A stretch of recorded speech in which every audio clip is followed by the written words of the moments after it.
Over the past several years, California has experienced several large wildfires, and those have been reminders that these fires can be very damaging to our homes and also sometimes to entire communities.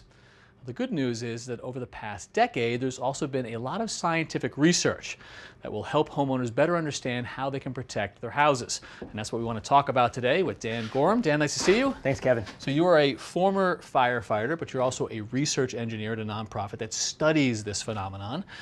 With all of your research, what's the sort of big takeaway about how these fires interact with our homes? I think the biggest takeaway is to just realize that wildfires and wildland fires in general are a natural phenomenon. And it's not just in California where we see them. We see them across the continental United States, Alaska, across the world really. And the other important thing to realize is while they are natural phenomena, them burning down homes doesn't necessarily have to happen. And the number one thing that I think people visualize as what causes a wildfire to burn down a home, the big wall of flames, isn't what typically happens. And there are things that a homeowner and property owners can do to make their building and homes wildfire resistant. So if it's not the wall of flames that's burning down most of the homes, what is burning down most of the homes? It's a lot of the secondary ignitions, and what we think of those as the embers and firebrands that travel ahead of the fire front, the small little things that you might see coming off of a campfire but can be quite large coming off of a wildfire, can get caught in combustible materials or on combustible sidings of your home and cause that to ignite. Okay,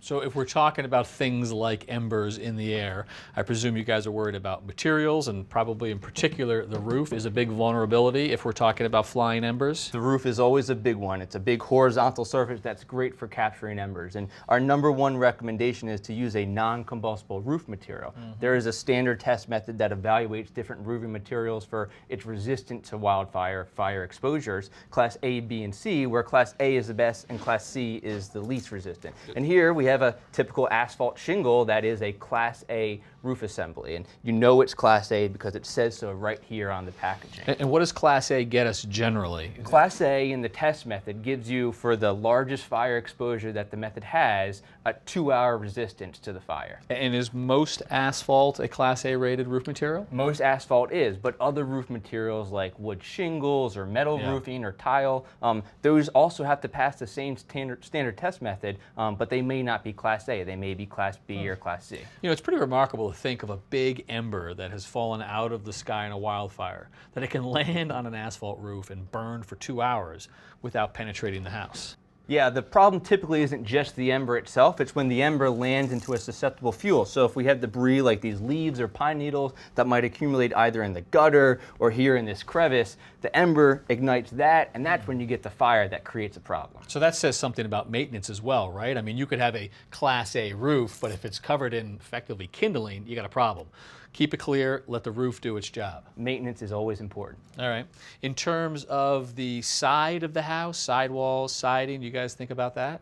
Again, we typically want a non-combustible siding material. Common siding materials like wood siding, wood plank, or shingles, vinyl siding, those are all nominally combustible. And the problem there is if you get a fire or embers that accumulate at the bottom, the fire can spread right up it and can easily ignite the home. So non-combustibles would be the bricks, the stuccos, block.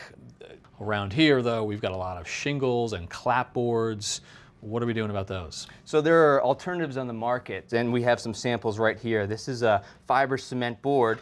So it's non-combustible, but the finishing on it makes it look like a wood plank. So you get the best of both worlds. Okay, so that's great if you're building new. I don't know if I want to take all my wooden clapboards off and replace it with fiber cement. That's a big project and a lot of cost for people to pull off clapboards and put on fiber cement. It is. And so our number one recommendation is if you can't replace the whole siding that's combustible, replace the most vulnerable area. And that would be the lower 6 inches. So if you have a combustible siding, you can maybe remove the lower 6 inches where embers would accumulate and might cause ignition of the home. You can remove those and replace it with something non-combustible, and that could be an alternative to replacing the whole siding. That's a good idea.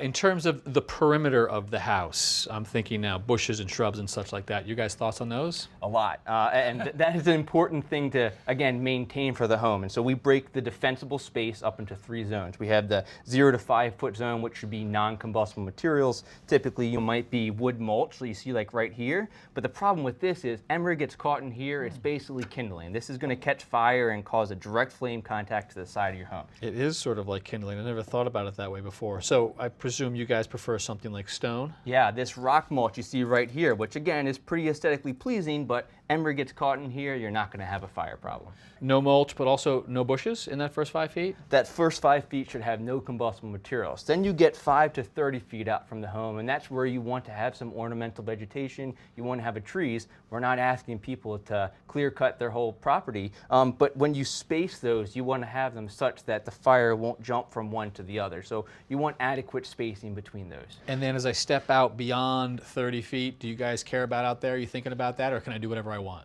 So we talked about the wall of flames that typically isn't what causes a home to burn, but if you have big tall trees that are really closely packed, you might have that scenario. So our recommendation is to trim those up so the fire can't get up into the crowns, and to again have some spacing there so the fire doesn't spread with such high intensity. The idea is to lower the intensity as the fire approaches. Got it. Well, we appreciate the research you guys are doing and that you're sharing it with us, so thank you, Dan. Thanks, Kevin.